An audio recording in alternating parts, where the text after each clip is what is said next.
Hello दोस्तों, आज हम इसका सेकंड पार्ट लेके आए हैं कोशिका का। कोशिका चैप्टर का सेकंड पार्ट ये है। बायोलॉजी के वर्गीकरण के बारे में बताया था। जो पहला हो जो बायोलॉजी का दो वर्गों में बांटा गया है, जूलॉजी एंड बॉटनी। जो जूलॉजी का फर्स्ट पार्ट है वो सेल है। सेल के बारे में हमने बताया था। उसके बाद में सेल के बारे में कहाँ तक हुआ था, जब स्वान और स्लाइडेन ने आए और उन्होंने एक सिद्धांत दिया कि हमारा शरीर जो है पूरा शरीर हमारा जो छोटी छोटी कोशिकाओं से मिलके बना है। इसके बारे में यहाँ तक हो गया था। अब इसके आगे स्टार्ट कर। इस वीडियो को देखने के बाद में नीचे डिस्क्रिप्शन में लिंक दिया गया है, जाके फर्स्ट पार्ट देख लेना। अगर आपको डिस्क्रिप्शन नहीं आता है तो जैसे कि आप वीडियो का टाइटल देखते हैं। टाइटल के पास एक ऐसे तीर का निशान बना होगा, जहाँ टाइटल लिखा रहता है। ऊपर वाला जो हेडिंग रहती है, टाइटल लिखती है, उसके पास ऐसे एक तीर का निशान बना होगा। उसको आप टच करेंगे तो पूरा एक बड़ा सा खुल जाएगा। उसके अंदर लिखा होगा फर्स्ट पार्ट लिंक। तो उस पर आप क्लिक करेंगे तो वहाँ से जाके आप फर्स्ट पार्ट पे पहुँच जाएंगे। ओके दोस्तों, चलिए स्टार्ट करते हैं वीडियो। देखिए, जो यहाँ स्लाइडेन एंड स्वान तक हो गया था। उसके बाद में फिर स्लाइडेन एंड स्वान ने बताया कि सबसे बड़ी कोशिका जो ओवरऑल में है, ओवरऑल या पूरे ब्रह्मांड में जो ओवरऑल में सबसे बड़ी कोशिका क्या होती है, वो सबसे बड़ी कोशिका होता है शुतुरमुर्ग का अंडा।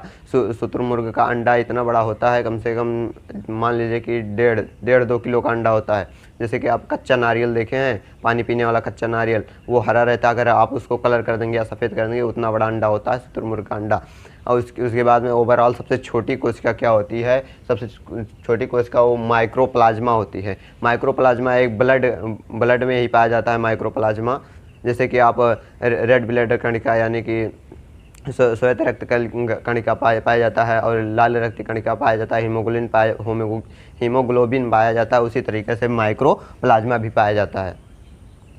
अब बात करते हैं सिर्फ ह्यूमन में या मानव में। मानव में जो सबसे बड़ी कोशिका और सबसे छोटी कोशिका के बारे में बात करते हैं। जैसे कि मानव में सबसे बड़ी कोशिका जो होती है ओभम होती है। ये ओभम क्या होता है? ये स्त्री में पाया जाता है, जिसको अंडाणु बोलते हैं। ओभम स्त्री में पाया जाता है। और इसके बाद में मानव में सबसे छोटी कोशिका जो होती है, सेल, सबसे छोटा सेल, वो स्पर्म होता है। स्पर्म ये ह्यूमन में मतलब कि नर में पाया जाता है, यानी कि इंसानों में नर में पाया जाता है।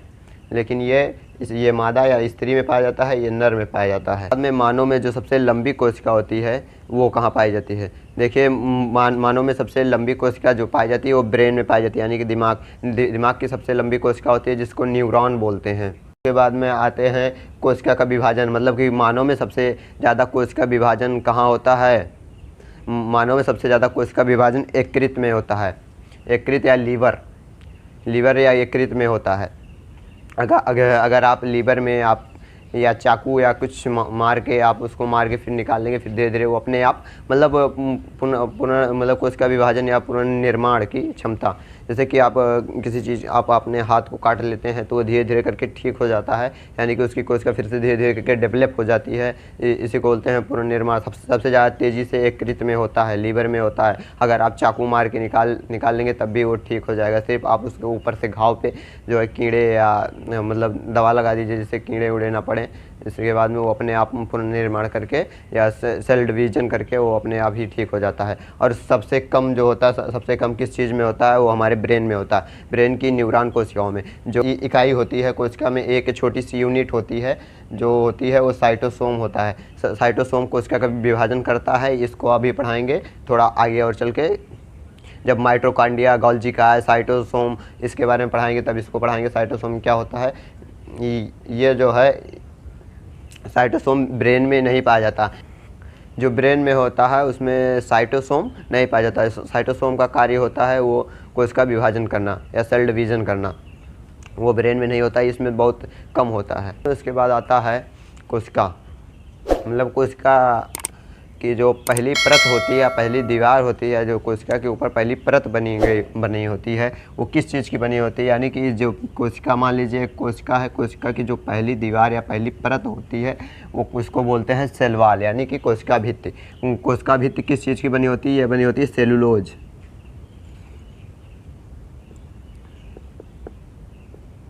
सेलुलोज ये किस चीज़ की बनी होती है? बनी होती है सेलुलोज की। ये सेलुलोज की बनी होती है। अब सेलुलोज क्या होता है? सेलुलोज जो है पेड़ पौधों में पाया जाता है, जिससे कागज़ बनते हैं। ये कपड़े, हमारे जो कपड़े पहने हैं ये कपड़े भी बनते हैं। सेलुलोज पेड़ पौधों में ज़्यादा पाया जाता है। अब देखिए जो सेलुलोज का जो कपड़ा होता है, यानी जो एकदम सूती वस्त्र होता है, वो जो एकदम जो जान लो पेवर सेलुलोज का जो कपड़ा होता है वो सूती वस्त्र होता है।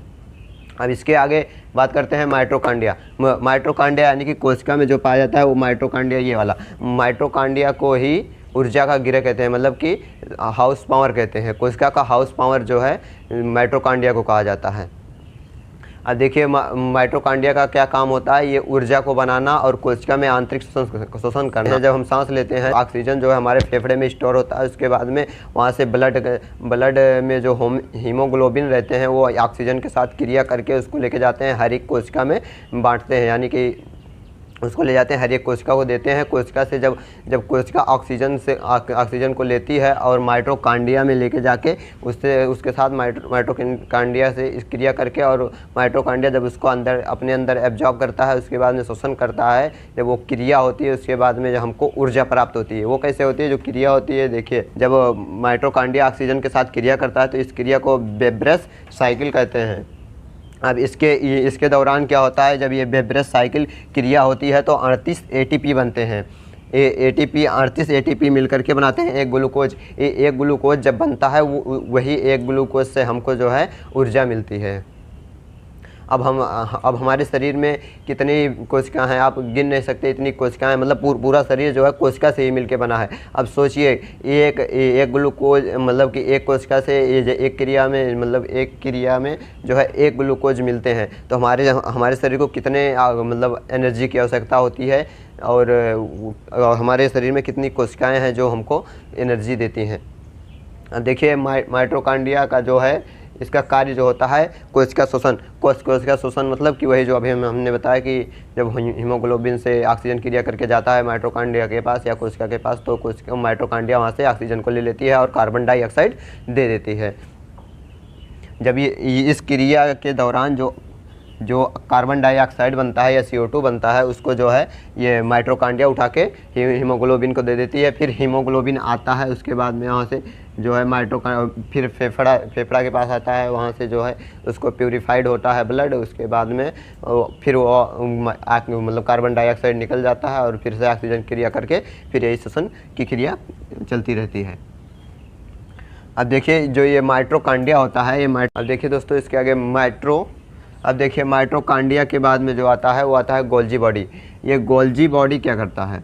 गोल्जी बॉडी जो है जब माइटोकॉन्ड्रिया ऊर्जा बनाता है, ऊर्जा को सप्लाई करता है, जो है ऊर्जा का परिवहन करता है, ये गोल्जी बॉडी होता है। यानी कि सेकंड नंबर गोल्जी बॉडी का काम यही है कि अगर यहाँ पे ऊर्जा बन रही है, मतलब कि जैसे यहाँ पे मतलब कहीं ऊर्जा बन रही है उसको एक जगह पे ले जाके देना। जैसे कि हम क्या कर रहे हैं, हम इस समय आपको पढ़ा रहे हैं, तो पढ़ाने के लिए सबसे ज़्यादा ऊर्जा किसको चाहिए? हमारे हैंड को चाहिए और हमारे मुँह को या जीभ को चाहिए।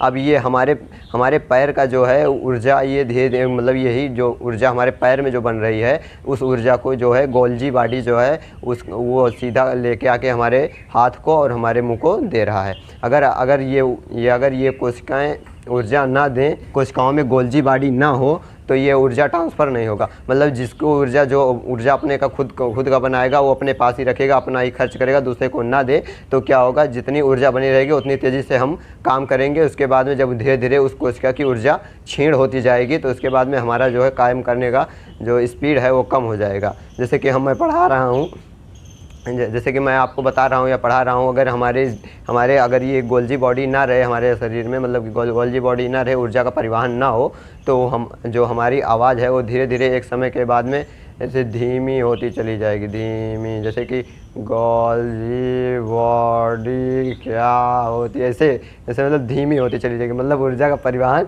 नहीं होगा।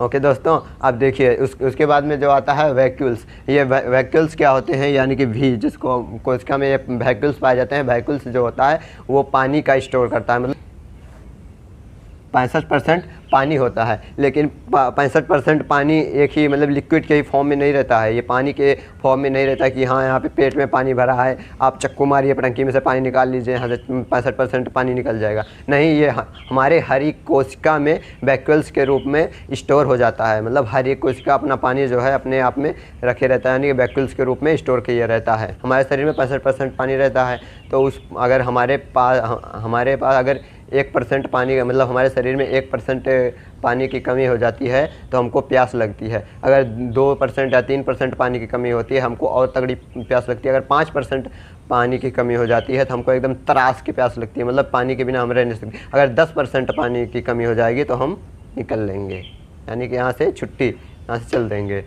मर जाएंगे, यानी कि डेड हो जाएंगे। अब देखिए जिसको लूज मोशन हो जाता है वो उसको तो जब वो डॉक्टर जब दिन में 4 से 5 या 10 बार जाता है लेटरिंग, उसके बाद जब डॉक्टर के पास जाता है, डॉक्टर सीधे क्या करते हैं, उसको सलाइन चढ़ा देते हैं। सलाइन मतलब ग्लूकोज, उसको सीधा पानी चढ़ा देते हैं। वो बोलते हैं तुम्हारे अंदर पानी की कमी हो गई है, और तुरंत सीधा ग्लूकोज चढ़ा देते हैं। क्यों चढ़ा देते हैं? क्योंकि अब तुम्हारे मतलब हमारे अंदर जो है वो पानी की कमी हो जाती है, यानी कि 65% से पानी कम हो जाता है।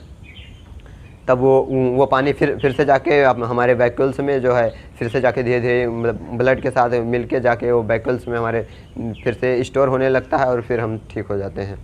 मतलब कि 5th नंबर पे ये साइटोसोम आता है। साइटोसोम का क्या काम होता है? कोशिका का विभाजन करना, यानी कि कोशिका नई नई कोशिकाओं को बनाना। यानी साइटोसोम का क्या होता है? मतलब कि एक ही जैसे अपने ही जैसे कोशिका का जन्म करना, यानी कि किसी भी कोशिका को तोड़ के 2 भागों में बांट के उसके बाद में उसको दो बड़ी बड़ी कोशिकाओं में बना देना, यानी कि इसका होता है कोशिका विभाजन का काम होता है। दोस्तों अब ये तो वीडियो बहुत लंबी हो चुकी है, अब मिलते हैं अगले वीडियो में। आज के लिए इतना ही। अगर आपको वीडियो अच्छा लगा हो वीडियो को लाइक करें, चैनल सब्सक्राइब करें और दोस्तों में शेयर करें। अगर आप नए व्यूअर हैं तो ज़रूर इसको सब्सक्राइब कर लेना, क्योंकि आपको इस पे जो है बायोलॉजी का पूरा फर्स्ट से लेकर के लास्ट तक मिलेगा। आपको पूरा एक एक पार्ट, एक एक चीज़ के बारे में आप बताया जाएगा। अगर आपको कोई भी बायोलॉजी कोर्स मतलब कि कोई भी पार्ट के बारे में ना समझ में आए, कन्फ्यूजन हो, तो नीचे कमेंट ज़रूर कर देना, उसका मैं निदान कर दूंगा, यानी कि उसको आपको बता दूंगा। ओके दोस्तों, तब तक के लिए मिलते हैं नेक्स्ट क्लास में। तब तक के लिए जय हिंद।